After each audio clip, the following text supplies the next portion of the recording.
Retailleau, bonjour. Bonjour Christophe Barbier. Au Sénat et à l'Assemblée, des parlementaires ont reçu des courriels antisémites. Les deux présidents des deux institutions d'ailleurs saisissent la justice. Vous-même au groupe LR au Sénat, vous avez reçu ce type de courriel ? Bien sûr, une quarantaine de mes sénateurs l'ont reçu. Le titre c'était « Il faut éradiquer les Juifs », donc c'était très très clair. J'ai contacté Gérard Larcher et on a convenu que dans le cadre institutionnel du Sénat, il y aurait une action au titre sur les bases de l'article 40 du Code pénal pour incitation à la haine raciale. Aucune signature, aucune revendication ? Non, aucune, évidemment aucune. Anonyme. Et sur la boîte mail, alors sur des boîtes mail qui sont les boîtes mail institutionnelles, par exemple au Sénat, sénat.fr. Donc facile à trouver comme adresse pour qui veut. Donc facile à trouver. C'est inédit ou régulièrement on reçoit des courriels injurieux, racistes, etc. Non, c'est pas inédit. Mais que ce soit massif, que cela vise la communauté juive, c'est assez inédit. Les insultes et pire, parfois les menaces même de mort, il nous arrive d'en recevoir. Mais très franchement, là, c'est la première fois que je vois un phénomène qui touche autant de sénateurs. Si je comprends bien, ça a touché aussi à peu près 80 députés, notamment Renaissance à l'Assemblée nationale. Donc on ne doit rien laisser passer. Voilà, c'est tout.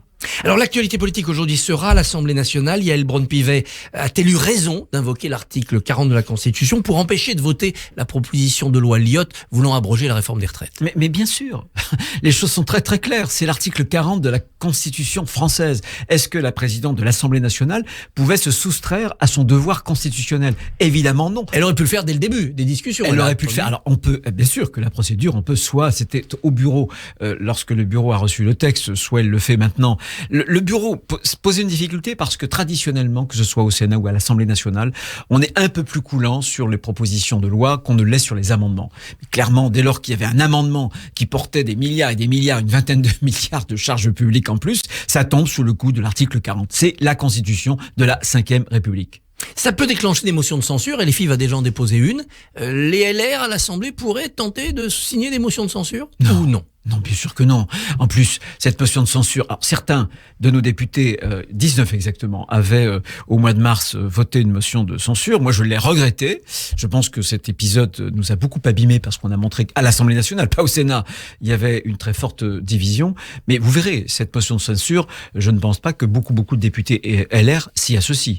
Parce que la division s'est terminée, qu'il y a une forme maintenant d'homogénéité à l'Assemblée, ou est-ce que les divisions continuent parmi les parlementaires LR ? L'union, c'est toujours un combat. Et vous savez que ce qui caractérise souvent la droite, c'est que la droite sont souvent des auto-entrepreneurs, des gens très très indépendants, mais on l'a bien montré du reste. Avec Éric Ciotti, avec Olivier Marleix, nous avons déposé il y a 15 jours un texte en commun, 2 textes d'ailleurs, pour lutter contre le chaos migratoire, une proposition de loi ordinaire, une proposition de loi constitutionnelle, et on a refait l'unité, et on a fait l'actualité, puisque même un ancien Premier ministre est venu sur nos brisées. On va en parler, Édouard Philippe.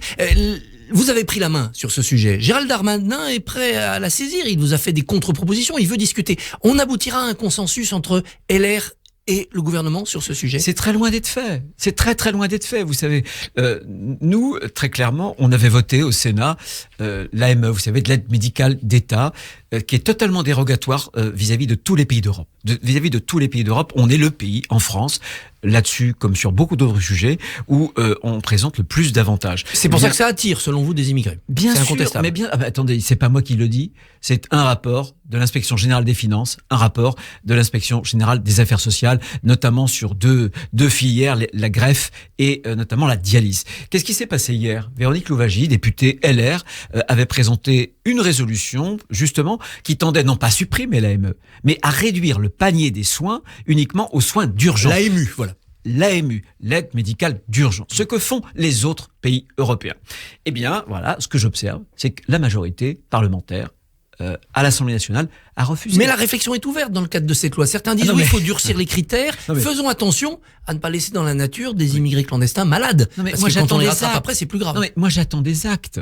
Voilà, qu'un ancien Premier ministre, Édouard Philippe, se positionne pour dire d'ailleurs que le texte, son compagnon Gérald Darmanin, était un mauvais texte. Il a dit que c'était insuffisant. Oui, il a pas dit mauvais, il a dit qu'il fallait le compléter. Façon de dire qu'il n'est pas bon. Voilà, sinon il aurait dit c'est très bien son texte. Bon, mais moi je me souviens, il était Premier ministre. Il nous a fait voter un texte que nous avons refusé de voter au Sénat avec Gérard Collomb, asile, immigration. Ce texte-là ouvrait une fois de plus, une nouvelle porte à l'immigration familiale, au regroupement familial, avec les mineurs non accompagnés. Donc, tu sais, en politique, seuls les actes comptent. Les déclarations, on a tous les jours. On est noyé aujourd'hui, et c'est le propre d'Emmanuel Macron. Macron qui exerce une présidence bavarde, on est noyé sous des discours. Édouard Philippe veut aussi dénoncer l'accord franco-algérien de 68, c'est-à-dire le cadre un peu de Il cette a raison, migration. nous l'avons toujours dit. Vous ne l'aviez pas mis dans ces propositions de Non, loi, mais c'était pas le cadre? On a une résolution qui est toute prête, qui est au chaud, et on l'a redit très fréquemment. On a déposé 2 textes, déjà une loi ordinaire, une loi constitutionnelle. C'était pas pour Au risque présenter... de créer un incident diplomatique quand même avec l'Algérie. Et alors? Il faut aller à ce rapport de force, à ce bras de fer avec ce pays, franchement. C'est pas nous qui menons ce bras de fer, c'est les Algériens. Les Algériens considèrent qu'ils ont un droit de tirage illimité, moral, sur la France. Parce qu'il y a eu la colonisation. Et ils considèrent que la colonisation leur a donné des droits éternels, notamment des visas. Non, c'est plus possible. Moi, je suis pour la normalisation de la relation entre la France et l'Algérie. Regardez ce qui s'est passé. Emmanuel Macron, avec cette fascination, cette obsession algérienne, nous a fâchés avec le Maroc. Et nous a-t-il vraiment réconciliés avec l'Algérie? Non, il y a en réalité, depuis l'indépendance, une caste politique qui a appauvri son pays. Voilà, et qui fait un chantage vis-à-vis de la France, et notamment un chantage mémorial. Moi, je pense que on doit conserver les meilleures relations possibles avec l'Algérie, mais on doit normaliser nos relations. Dans vos propositions sur l'immigration, il y a aussi une ligne rouge pour le Gérald Darmanin, c'est ce qu'il appelle le Frexit migratoire, c'est la remise en question des traités européens. Est-ce que vous êtes prêt à reculer sur ce point? Ça n'est pas un Frexit migratoire. Nous, on ne veut pas sortir de l'Europe. On ne veut pas que des jurisprudences sortent des traités européens. Je vais donner quelques exemples. Quand le juge européen, sur la directive travail, dit « la directive travail doit s'appliquer à l'armée française, les 35 heures aux soldats français », voilà. Eh bien, il commet un excès de pouvoir. Pourquoi? Parce que le traité européen, l'article 4, alinéa 2, dit que la compétence sécurité nationale est une compétence exclusive des États membres. Par conséquent, le juge n'a pas de compétence, le juge européen, à se mêler de cela. Donc il faut, parce que nous sommes en démocratie. La démocratie, c'est le pouvoir du peuple. C'est pas le gouvernement des juges. Donc sur l'immigration, vous réclamez cela, c'est-à-dire une sorte de statut danois avec le opt-out? L'Allemagne, par exemple. L'Allemagne, la cour de Karlsruhe, récemment, dans une jurisprudence de mai 2021, a dit, s'est fâché avec la Cour de justice de l'Union européenne en disant, attention, ce que fait la Banque centrale européenne est hors traité. Tout à fait. Et elle avait raison. Est-ce que pour autant l'Allemagne veut un Frexit monétaire? L'immigration, c'est la circulation des biens et des personnes, c'est le cœur de l'Europe. Non, Christophe Barbier, on nous entraîne, ces jurisprudences-là nous entraînent vers un fédéralisme. Ce que Raymond Aron, que vous aimez bien, avec beaucoup. Moi, bien sûr, et vous avez totalement raison, avait qualifié de fédéralisme clandestin. Moi, je souhaite que les traités soient interprétés à l'aune de ce que les peuples ont voulu ratifier, et pas à l'aune de ce que les juges voudraient faire pour nous pousser vers toujours plus de fédéralisme. Donc il ne s'agit pas du tout d'un Frexit, il s'agit de rappeler la règle, et quand les jurisprudences s'écartent du traité, comme elles peuvent s'écarter de notre Constitution, j'ai à l'esprit, en mémoire, un certain nombre de jurisprudences, y compris du Conseil constitutionnel, comme j'en ai aussi de la CEDH. Regardez la CEDH. La CEDH interdit... Cour européenne des droits de l'homme. Cour européenne des droits de l'homme, 2009, une jurisprudence. La CEDH dit, voilà, même un terroriste dangereux, on ne peut pas l'expulser si on n'est pas sûr que dans son pays d'origine, il n'aura pas droit à un procès équitable. Alors qu'est-ce qu'on fait? Est-ce qu'on protège la société française? Ou est-ce qu'on protège d'abord les droits d'un individu dangereux? On protège une vision du droit de l'individu qui date de Victor Hugo. Non. S'il est en danger dans son pays, on le garde, quitte à le surveiller chez nous. Christophe Barbier, nous sommes entraînés dans une sorte d'exaltation des droits individuels au mépris de l'État régalien et au mépris de la protection et de la sécurité de la société. Vous savez, les gens ordinaires en France, quand ils pensent État de droit, ils pensent suffrage universel, souveraineté populaire, et ils pensent sécurité. L'État régalien a une loi pour la programmation militaire depuis hier soir. Elle a été votée à une large majorité à l'Assemblée. Est-ce que vous la voterez au Sénat? Nous la voterons à une seule condition. La condition, c'est qu'on ne reporte pas demain l'effort budgétaire après 2027. Parce que c'est facile. Chaque président de la République peut dire today, on va mettre 413 milliards de dépenses de plus, mais l'effort, ce sera après moi. Vous voulez un calendrier...